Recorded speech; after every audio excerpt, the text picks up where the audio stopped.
di kolom komentar. Dan mari kita saksikan ronde pertama dari Grand Final Piala Presiden Esports 2021. Yes, dan kita bisa ngeliat di mana ada satu tingkat kemiringan pesawat yang masih cukup umum dan masih cukup seimbang juga. Kita bakal lihat gimana teman-teman dari MK mulai turun ke daerah hanggar dan di sebelah Clock Tower ada yang mengisi. Dari catatan yang gue milikin harusnya MK bermain di daerah Clock Tower, tapi justru RBR memilih untuk menurunkan egonya, tidak bermain di daerah Shipyard karena mereka tahu kalau teman-teman dari Iko lagi sering banget main di sana dan Iko belakangan ini lagi cukup kuat sampai akhirnya mereka mencoba untuk mengubah drop zone-nya, tapi untuk saat ini gua rasa fight bakal ada di daerah selatan di mana seorang BFD Gustav sudah berhasil ditumbangkan. Bakal langsung di begitu saja mendapatkan first blood untuk seorang King's Wrath dan coba untuk mundur terlebih dahulu dapatnya Abigail. Ya, hit and run yang bagus banget dari King's Wrath setelah dia melihat ada potensi kill pertama.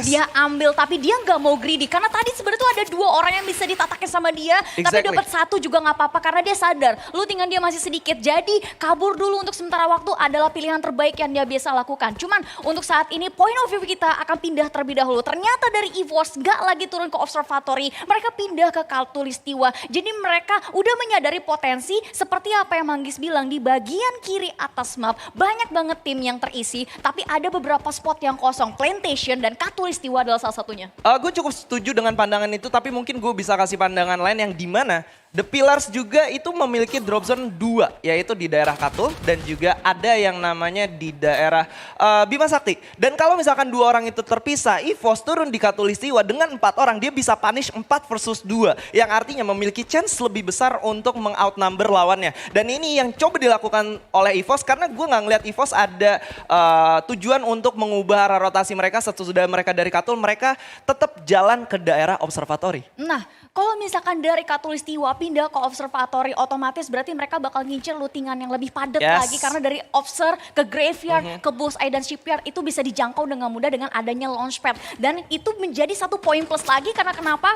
Mereka bisa dapat tambahan kill sekali lagi. Ya, bakal dapat tambahan kill dan juga resource yang bisa kita bilang high tier lootingan di daerah observatory. Mereka punya vehicle juga, mereka ada launchpad untuk exit plan yang kesekian. Dan kali ini kalau kita berpaling sedikit ke daerah Poci, udah ada teman-teman dari AAP yang coba melakukan satu lootingan di daerah Pocinok. Dan kalau di daerah Kota Tua sendiri ada BFD yang benar-benar tadi udah kehilangan satu member ya. Ini menjadi harga yang cukup mahal. Khususnya di bagian early game mereka nggak dapat tempat yang mumpuni. Mereka juga kehilangan satu orang playernya yang ngebuat mereka harus berpikir keras bagaimana menghadapi situasi yang bakal dihadapkan oleh mereka di mid game nanti mungkin. Ya, tapi inilah yang menarik dari sistem point yang mengikuti dengan major-major yang sudah biasa diikutin oleh tim-tim e-sport. Dengan adanya sistem poin Buya 12 kill 1, otomatis lu bermain pasif ngumpulin placement point sampai di papan tengah itu masih cincai, masih cengli sampai ronde ketiga. Ya. Atau mungkin kalau lu berpikiran untuk oke, kita punya banyak banget roundnya. Khususnya untuk teman-teman yang memiliki atribut cukup agresif seperti mungkin The Pillars atau EVOS Divine. Ini bisa menjadi satu tempat untuk benar-benar bermain agresif karena mereka punya banyak banget match day atau round yang bisa dijalanin sehingga mereka bisa melakukan reset just in case pergerakan mereka yang cukup agresif itu benar-benar digagalin. Oke, tapi bicara soal agresif sebenarnya ada satu contender lagi dari 12 tim ini yang sama kuat permainannya seperti itu, yaitu Dewa United. Karena kenapa?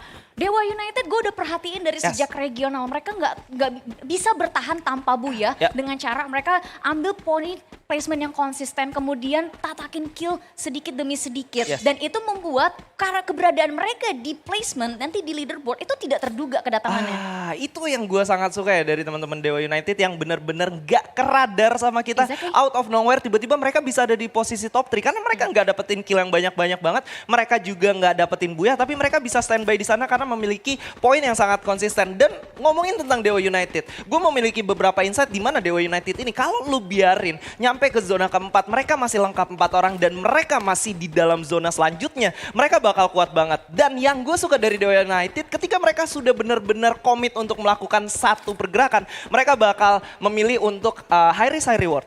Gue setuju kalau misalkan bahas soal itu. Karena kenapa? Tim Dewa United adalah salah satu tim yang sangat ahli dan lihai untuk control area patahan. Karena mostly last circle itu adanya di area open field dan masuk ke area patahan. Compound paling ada 1 atau 2 doang dan Dewa United sudah menguasai hal tersebut. Jadi sekarang potensi dari Dewa United bergantung ke seberapa kuat mereka nahan personilnya utuh sampai last circle nanti. Itu dia, dan menjadi salah satu kelemahan juga untuk Dewa United di mana mereka kehilangan satu player aja di early game. Gue ngeliat mereka tuh bakal chaos banget. Walaupun beberapa kali kita bisa ngeliat lone survivor dari Dewa United tetap masuk ke top 3, tapi menurut gue jadi tidak terlalu efektif akhirnya. Dan kali ini beberapa tim sudah menunjukkan bahwa mereka bergerak dengan cepat untuk berada di tengah-tengah map antara Factory dan juga Clock Tower, yang artinya gue rasa mereka udah melakukan yang namanya predict zone. Mereka udah tahu zone selanjutnya di mana dan mereka coba untuk dapetin intinya dulu biar mereka nggak perlu bergerak terlalu jauh kalaupun nanti zonanya mental dari mereka. Betul, dan itu yang sudah dipersiapkan oleh beberapa tim seperti AAP, kemudian dari The Pillar juga. Dan gue suka pembagian dari The Pillar, 1 orang bawa vehicle, bawa motor, kemudian 2 ada di Watchtower dan satunya lagi akan ditaruh di tengah-tengah, satu yang bawa motor sama yang di Watchtower untuk mendeteksi keadaan sekitar. Siapa tahu perlu backup, dia bisa menjangkau 2 area sekaligus, tergantung mana yang butuh dia. Betul, dan dia juga bisa melakukan satu pergerakan yang cukup agresif ke kiri atau kanan. Itu benar-benar bagus banget, cukup fleksibel. Dan kalau kita lihat gameplay yang seperti ini sebenarnya udah pernah ditunjukin juga sama teman-teman dari Phoenix Force Thailand, di mana mereka coba secure satu tower, yang lainnya itu coba nahan untuk di daerah satu tembok yang ada di Clock Tower, dan mereka tinggal bermain pasif aja tapi tetap disiplin. Gue melihat hal ini mulai diterapkan juga sama beberapa tim di Indonesia yang dimana mereka coba untuk tidak melakukan jump shot ketika tidak dibutuhkan. Nah itu dia, masalah jump shoot emang sih, jump shoot itu adalah ciri khasnya dari Free Indonesia. Fire. Indonesia banget, karena Indonesia nggak barbar itu nggak afdol. Itu ya kan? dia. Tapi ngomongin masalah barbar, ternyata dari 22KF, seorang Zabu sudah mendeteksi ada 1 orang di bagian bukit yang bisa ditataki beberapa. Tembakan juga sudah masuk, cukup membuat sekarang tim Eko, dan sekarang dari Adi mulai mantepin lagi tembakannya. UMP di tangan, belum bisa mendapatkan kenok, tapi dari Bonafide yang kehilangan 1 membernya, coba join lagi the fight. Mereka tembakin siapapun yang berada di depan mereka sambil mendeteksi area sekitar. Apakah ada potensi untuk melakukan perperangan? Apakah ada potensi mendapatkan point kill yang lebih mumpuni? Tapi notification kill berkata lain, Celzi berhasil mendapatkan 1-0. Cuman Kelvin melihat kesempatan yang lain. Ada 1 kill yang berhasil diambil oleh Bonafide dan pindah lagi ke 22KF. Di mana mereka berjaga di bagian patahan. Dewa United, sang dewa sudah mulai bersabda. Dewa ada di atas dan mereka mulai nataki siapapun yang jadi lawan mereka, Skyla. Yes, dan kali ini Rehans juga sudah mulai terpick off, masih bisa diselamatkan, dan kita sudah mendengar gimana ramenya di belakang kita. Panggung offline seperti ini yang kita sangat kangenin, dan Iko Dudes berhasil menumbangkan seorang Abax yang masih belum kita bisa lihat POV-nya karena kita masih terlalu fokus dengan 22KF, dan Dudes ternyata berhasil menumbangkan seorang Abax, dan kalau gue nggak salah sebelumnya ada Bion yang benar-benar juga udah di pick off, Mak. Betul sekali, 22KF juga di bagian patahan bawah. Mereka juga udah mulai melaju lagi, memulai mencari spot yang terbaik, tapi dari Dewa United sepertinya agak sedikit kesulitan. Karena kenapa? 2 member ter-knockdown, berhasil di revive 1, tapi Rennya baru di revive, terknock lagi. Sisa Rens dan juga Ubed yang bertahan sembari berpikir keras bagaimana caranya menyelamatkan 2 kawan mereka, tapi sayang sekali takdir berkata lain. 2 member diambil sekaligus dan hanya menyisakan seorang Rens. Ubed pun dipulangi ke lobby. Apakah ini akan menjadi akhir bagi Dewa United di ronde pertama, Skyla?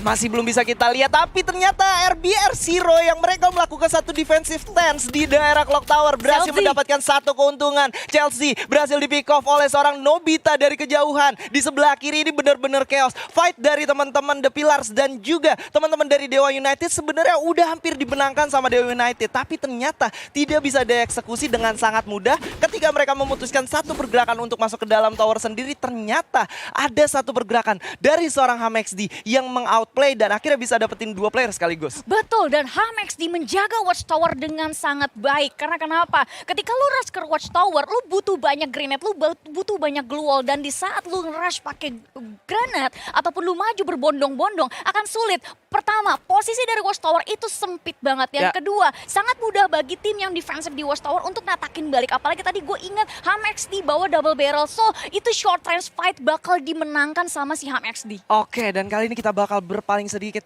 ke daerah dari Mars Electric, di mana teman-teman dari Kings sudah sadar akan adanya pergerakan dari lawannya. Tapi Bonafide secara perlahan mulai menghantui, mulai meng-shadow pergerakan dari teman-teman Kings kali ini. Tapi Kings justru nggak mau menyia-nyiakan kesempatan. Mereka bakal bermain lebih agresif lagi. Seorang Raf coba untuk maju, membukakan jalan untuk teman-temannya. Pop-out skill Alok juga sudah dikeluarkan. Langsung maju ke depan. Double Vector mulai langsung ditembakkan dan kali ini seorang Dix berhasil ditumbangkan begitu saja oleh seorang Black. Tapi ada Straw Hat di sana berhasil menumbangkan seorang Black. 1 tukar 1 dan bakal menjadi 3 lawan 2. Masih bisa diselamatkan kah, dan kali ini lompatan dari seorang Calvin berhasil menumbangkan lawannya, menyisakan 2 orang aja dari Kings. Ini bakal menjadi kondisi 2 lawan 1, tapi bakal ada upaya untuk melakukan revive dan gak cukup kuat karena di sana Kings menunjukkan bahwa mereka adalah raja dari Mars Electric kali ini, Abigail. Tapi permainan belum selesai, Skyla, karena kenapa? Dari Kings sendiri seorang Dex mulai kedatangan tamu terenok karena ada lemparan granat dari seorang Zabu. Dilempar lagi granatnya, Dex mungkin tidak bisa diselamatkan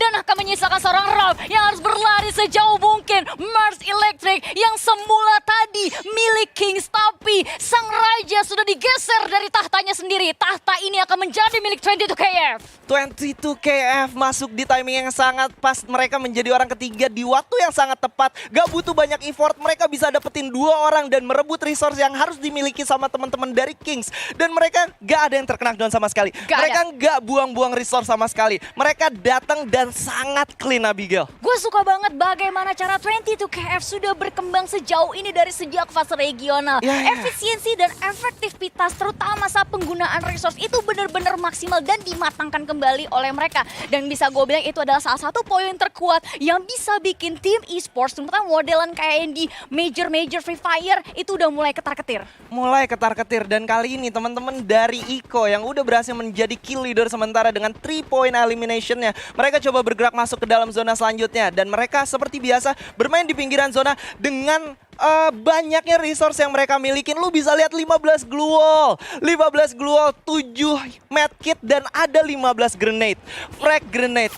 Di tangan Dudes jangan lupa, karena apa? Dudes adalah the Grenader yang lagi shining banget dan dia mungkin bisa adu grenade sama Bion. Tapi sayang-sayang tadi gue belum melihat ada aksi Bion, dan sekarang yang jadi pertanyaan adalah apakah nanti di late circle Iko bisa memberikan space bagi Dudes untuk merajalela dengan granat yang dilempar. Iya, dan gue ngeliat kali ini teman-teman dari Evo sendiri tidak bermain dengan sang kapten, yaitu Sam13. Dan ini bakal menjadi satu pelajaran yang penting untuk mereka, gimana cara mereka bisa melakukan satu upaya untuk benar-benar defensif karena menyisakan 1 orang aja. Dan justru kali ini teman-teman dari SES, ini yang gue takutin dari SES ya, dimana mereka nggak kelihatan di layar, tapi kalau mereka lengkap 4 orang, mereka tuh disiplin banget, dan disiplinnya mereka itu bisa nge-punish siapa aja yang bermain secara careless. Betul, karena dari circle 1 sampai ke 4 lo nggak akan ngelihat eksistensi dari tim SES Alphaing. Lo nggak akan mencium bau badan mereka dari area manapun, tapi masuk di last circle tiba-tiba tim lo hilang. Itu karena siapa? Karena SES Alphaing. Oke, dan yang menjadi cukup menarik kali ini justru SES Alphaing sendiri bakal berdekatan dengan tim Iko, yang dimana keduanya lagi memiliki momentum. Selain tim dari The Pillar, SES bisa gue bilang menjadi salah satu kontender yang sangat difavoritkan karena dari track record mereka 2 bulan kebelakangan mereka memiliki progres yang sangat cepat, Mama. Betul, dan jangan lupa gue selalu percaya player-player muda itu punya potensi yang sangat tinggi. Mereka punya Jojo, mereka punya Thanos yang mekaniknya udah nggak perlu lu pertanyain lagi. Betul. Dan SES Alphaing juga dapat boost yang luar biasa banget karena mereka abis mewakili Indonesia. Iya, tapi untuk beberapa tim yang harus ditumbangin di early phase sendiri, gue masih nggak ketakutan karena masih banyak banget round yang bisa dijalanin. Betul. Tapi di lain sisi kita melihat ada peperangan lagi di mana Iko yang coba masuk ke dalam zona selanjutnya, ditembakin dari belakang dari tim 7.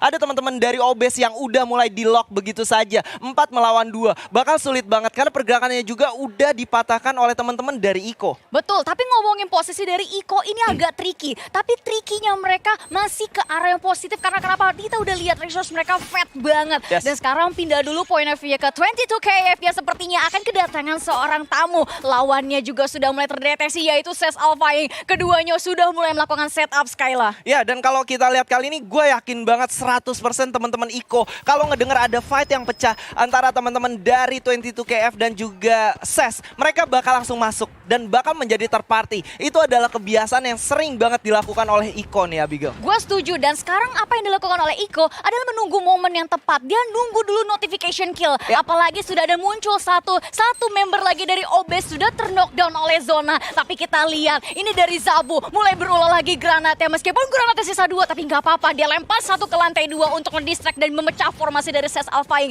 yang berjaga di lantai 2 rumah yang sedang mereka huni. Kemudian dari sisa membernya mulai cover area sekitar, nyalain UAV untuk mencari exact location setiap lawannya. Iya, dan ternyata kali ini teman-teman dari Iko yang malah bergerak masuk. Ada satu penurunan ego dari teman-teman 22KF Army, ini sangat bagus. Dan kali ini MK bakal bertemu dengan tim dari tim 2 nampaknya. Mereka masih cukup sabar dan akhirnya mereka memilih untuk coba masuk ke dalam zona terlebih dahulu, Mak. Betul, dan pilihan tepat masuk ke dalam gorong-gorong ini adalah posisi yang sulit banget dijangkau. Tapi Kings Esports tadinya terknockdown, dan dari Bara sangat luar biasa performance-nya. Mereka knockdown siapapun yang berada di depan mereka, dan ternyata itu adalah Iko Esports. Tapi point of view kita masih berada di kawan-kawan mantap kali X Excellent, di mana Atreus mencoba melakukan medikasi terlebih dahulu, nyalakan skill unlock-nya. Kemudian inhaler pun juga ada di tangan seorang Mesinta. Mereka menahan gempuran dari tim RBR yang mulai mencoba men-take over gorong-gorong yang ada di bawah. Tapi di sisi lainnya Pobles tidak lagi bisa bertahan karena harus bertahan dari AP.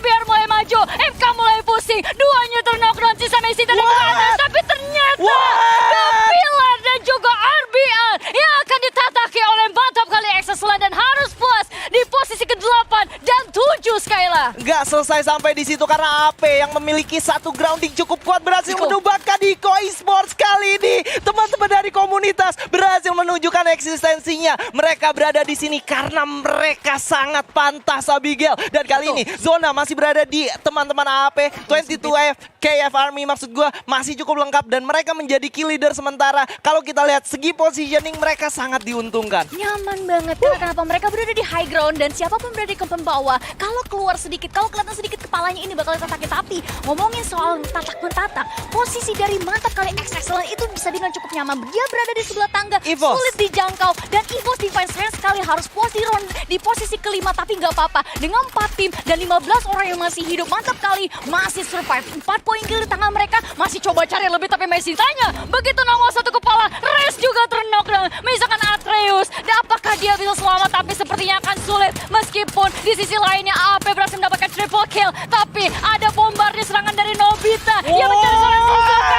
Nobitanya terknockdown. Itu dia monster dari Ses Alphaing mulai merajalela. Tapi dari 22KF sangat nyaman berada di bagian high ground, mencoba turun, mencoba mencari posisi yang lebih nyaman karena ini akan menjadi 8 orang yang survive dan saling berebutan compound sekaligus last circle Skyla. Yes, bakal berebutan, tapi kali ini ada pergerakan dari dua teman-teman yang sudah cukup sekarat, di mana Ses dan juga AP sudah cukup tersisa 2 orang aja. 4 poin elimination masih cukup bagus, tapi 22F Army masih cukup kuat dengan 4 orangnya. Tapi Fung berhasil menumbangkan 1 orang dengan 1 frag grenade yang cukup bagus. Lemparan IC grenade ke arah depan. Thanos coba untuk melakukan setup. IC grenade lagi dilemparkan, memaksa teman-teman dari 22KF Army harus keluar dari zona pertahanan mereka. Bakal coba untuk melakukan recovering terlebih dahulu. Dari kanan sudah mulai mendekat lagi. Dan ada satu pergerakan dari seorang Thanos dengan double vectornya. Coba untuk melakukan satu punishing ke arah lawannya. Bakal menjadi 2 lawan 1. Ditahan oleh 3 orang sekaligus. Bahkan Zabu coba bergerak dari belakang. Apakah bisa? Tapi ternyata tidak. Karena Alphaing harus buat di posisi ketiga. Dan itu dia Buya untuk 22KF Army. Congratulations. Congratulations. 22KF Army berhasil mendapatkan Buya di ronde pertama, yaitu